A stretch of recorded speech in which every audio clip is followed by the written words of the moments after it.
What's up, everybody? Welcome to another edition of Mile High Hockey. Good to have my guy Mike Evans back with me this week. And Mike, another day, another Gabe Landeskog update. He practiced hard yesterday at Family Sports Center.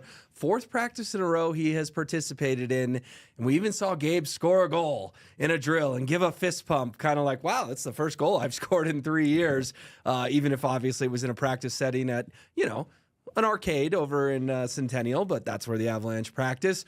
What do you make of Gabe ramping it up and the fact that there have been no setbacks after he traveled to Canada, now back out there on Monday?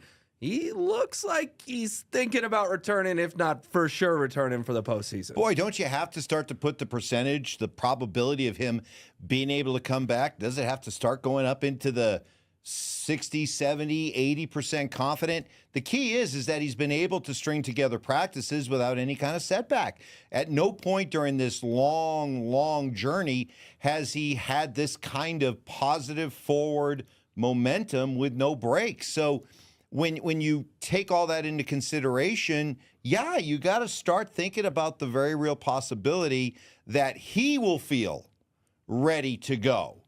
Now, I still wonder, and having not played hockey at that level, I still have to ask, there's a difference between being able to skate and practice. There's another difference between being able to play. Right. Because this, yes, if he's cleared for the playoffs, that first time he comes out and plays at Ball Arena, the roof's going to blow off. But guess what's going to happen after that? A hockey game's going to break out. And a lot of that emotion's going to go away. And then it's about, what do you bring as a player? What are we asking of you? What are we expecting of you? And can you deliver that in your first action in 3 years? Well, and the other thing about this, too, is that Drew and I talked a little bit about this last week. Like, Mike, 3 months ago, we would have said, yeah, just throw him on the fourth line. Who cares? Right. The Avalanche are a much deeper team now. Like, Logan O'Connor was a healthy scratch just a couple of games ago. The Avs paid Logan O'Connor last summer. He's been a great member of the team, and I don't think any of us would have believed that he was a healthy scratch because they got so much deeper. If you put Gabe in round one, game one, you're going to have to take someone out of the lineup, whether that be Parker Kelly or Joel Kiviranta or whoever, to make a spot for Gabe. And I like your point of, hey, the roof's going to explode and it's going to be this big adrenaline thing. But then does it get awkward if 2-3 games in, it's clear he's not up for the task and Bednar has to make Landeskog a quote-unquote healthy scratch? They probably would say the knee was acting up, but this has the potential to work brilliantly. Another Stanley Cup. It also has the potential to get really uncomfortable really quickly if, say, they fall down 2-0 into the Dallas Stars and Gabe Landeskog looks out of place. Well, if he could play, he could play. And whether it's a fourth-line role or a third-line role, third-line role, you're talking about 15 to 17 minutes of action, and that seems like a lot, okay? But maybe he could pull it off. I think the key is going to be here for the Avalanche is understanding that they have to strip all the emotion away. They have to strip all the emotion away and just look at this strictly from a hockey sense. Can this guy, are we confident in the practices and the ways that we've tried to evaluate? Are we confident that he can go out and play at a high level, and not be a deterrent to us? I mean, it's got to be a hockey decision.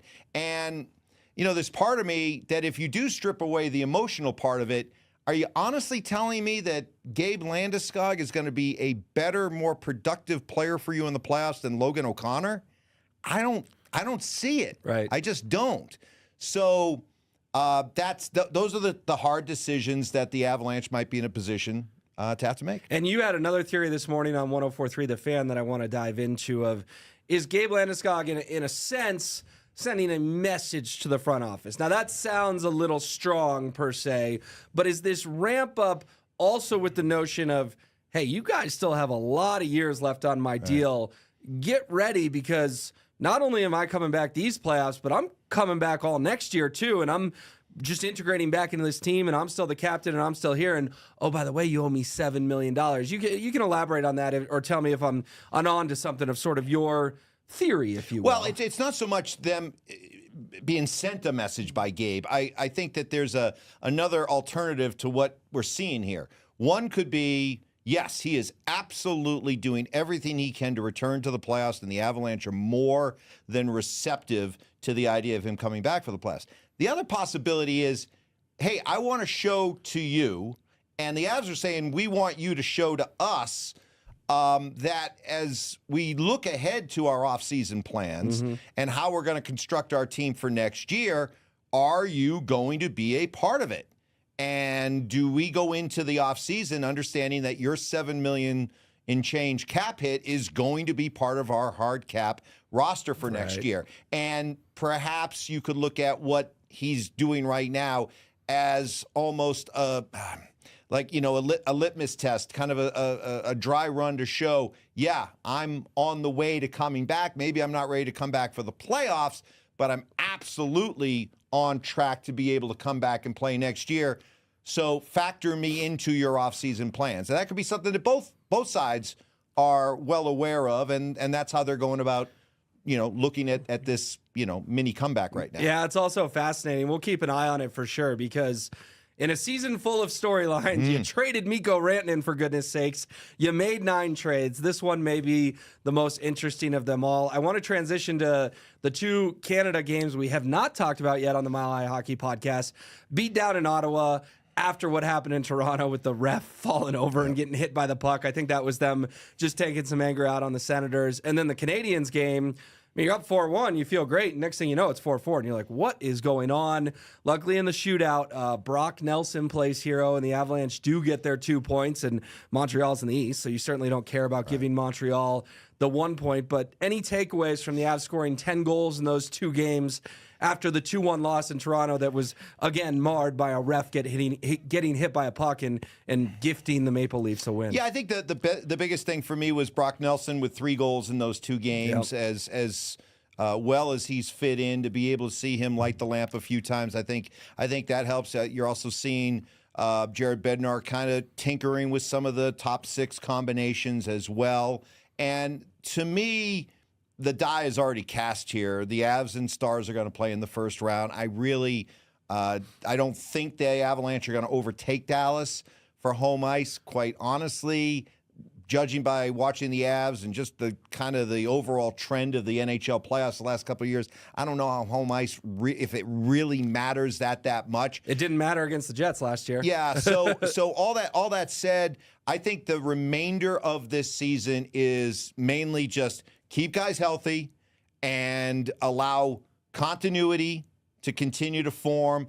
Maybe try some different combinations so that when you come to the playoffs, guys are used to playing with each other in case you want to jumble some lines. So I really think that the final handful of games here, I'm already looking ahead to the last 2 games of the season where they finish up in L.A. and Anaheim, I think.